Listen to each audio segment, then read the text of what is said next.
Magandang araw muli at pag-aral natin ang salita ng ating Panginoon at continue natin yung ating series ng Growing Deep, Being Rooted in God's Word. So, ang ating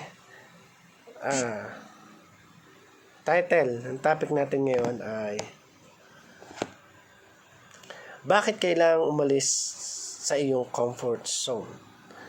So, basahin natin yung aklat ng Hebreo 5 verse 12. Sabi dito, sapagkat sa panahon na kayo ay dapat na maging mga guro, nangangailangan pa kayo ng may magturo sa inyong muli ng panimulang katuruan ng mga aral ng Diyos. Kayo ay naging katulad ng mga nangangailangan pa ng gatas at hindi tulad ng mga nangangailangan ang matigas na pagkain. So, yung ating topic ngayon ay, again, ang title nito ay Bakit kailangan mo umalis sa iyong comfort zone? So, marahil matagal na natin itong naririnig o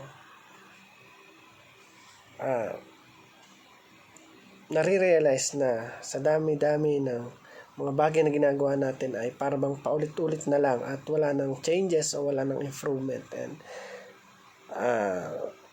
even me, I realize na kailangan pala natin talaga na umalis dun sa ating comfort zone. To know kung ano pa yung mas better na pwede tayong o pwedeng ma-help natin yung sarili natin para mag-improve. So, sa term naman na pagsunod sa ating Panginoon, bakit kailangan ito na umalis tayo sa ating comfort zone? So, sabi dito sa una, we are to be expected to graduate from elementary. So, alam natin na kapag tayo ay isang student or pumapasok sa school, hindi tayo nananatili sa isang grade lang. Sabihin, may grade 1, grade 2, grade 3, grade 4, grade 5, grade 6, and nadagdagan pa ngayon. At doon ay, ang tawag doon ay elementary days.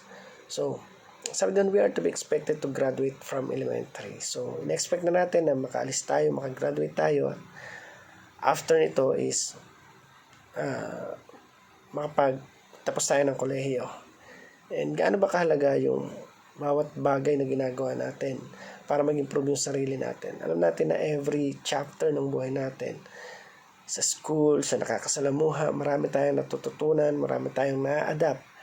At kailangan natin maging aware dun sa mga pag-adapt natin nung dapat natin i-adapt. Kung ito ba ay makakatulong o hindi sa buhay spiritual natin. So, because it's all about our spiritual growth. So, alamin natin yung mga bagay na makakatulong upang hindi tayo manatili, sabi nga, sa elementary level lang. So, kailangan natin improve ang sarili natin upang sa ganoon ay makita yung kapakinabangan sa buhay ng bawat isa. Number 2, sa dito, we are expected to give and not just receive. So, marami nasasanay na ang gusto lagi ay abutan sila, tulungan sila, problemahin yung kakainin nila. And sabi nga, mas masarap yung tulungan yung tao na hindi man sinasabi yung problema, pero yung pagtulong sa'yo ay hindi hinihingi o hindi humihingi na ano pa mang kapalit. So, what I mean is, sa pagiging pamumuhay Kristiyano, ang ginagawa natin is also to give upang matulungan natin sila sa estado, sa kalagayan ng buhay nila. Kasi alam natin na marami tayong pwedeng may tulong sa kanila, lalo hanggang sa spiritual na pamumuhay.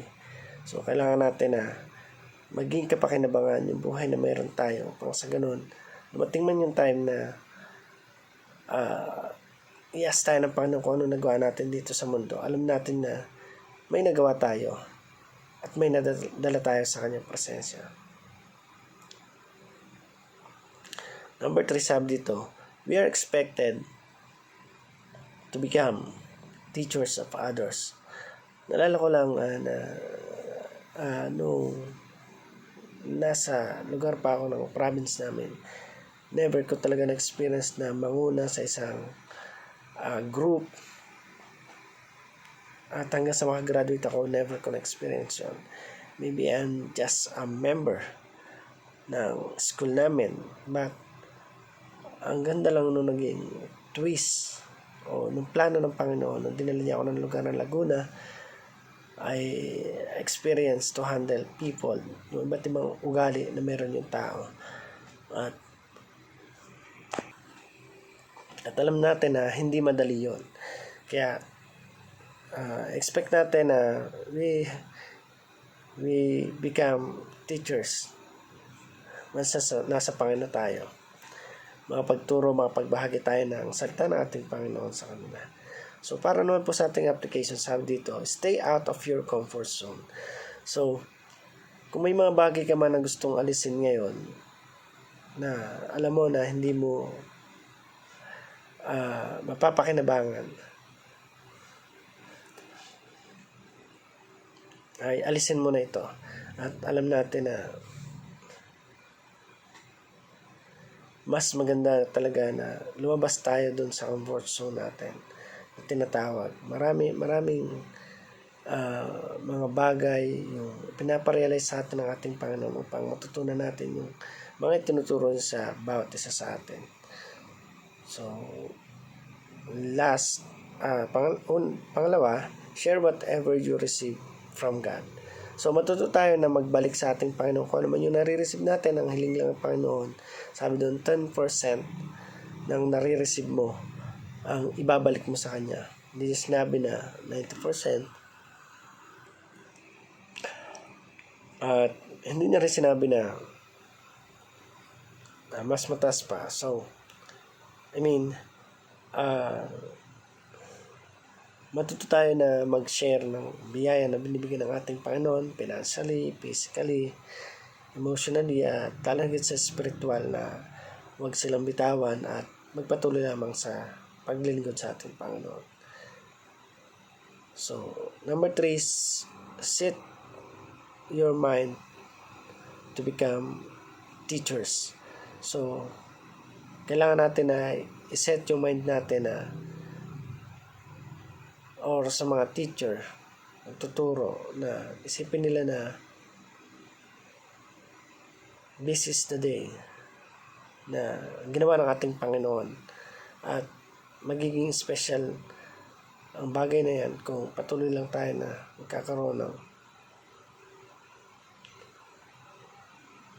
time at effort para dun sa bawat isa. So, number 3, sabi dito, set your mind to become teachers. So, set na natin yung mind natin na once na naging Christian tayo, our goal is to share the gospel and also mapalawak natin yung salita ng ating Panginoon. So, let us set our mind to become teachers, a fisherman. At sa ganung paraan ay magagalak at matutuwa yung ating Panginoon. So again, I hope may natutunan kayo sa mikling video na to. Salamat sa pakikinig at pagpalain tayo lahat natin.